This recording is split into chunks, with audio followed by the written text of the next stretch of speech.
Pagpipinta ay isang uri ng sili kung saan pwede mo ipahayag sa iyong damdamin. Maraming nais ipahayag sa bawat isa. Minsan, nakaka-apekto rin ito sa buhay ng tao. Maaari itong magdulot ng depresyon.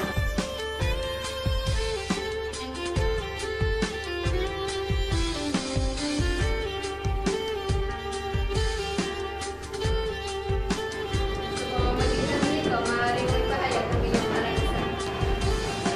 Malapit pala yun. Ang mga natitirang halimbawa ng mga sili ay mula sa mga atleta.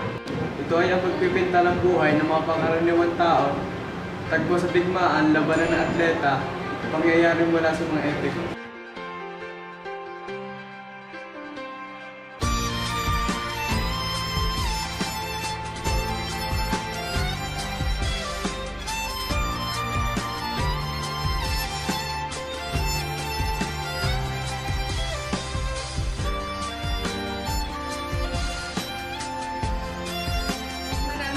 Ang mga Griego. Marami tayong natututunan ng dahil sa kanila. Marami gusto ang matutunan ng pagpipinta. Magkaroon ng kanilang naiambag para sa bawat isa. At ipahalagaan at panalang na iambag, ito na yung may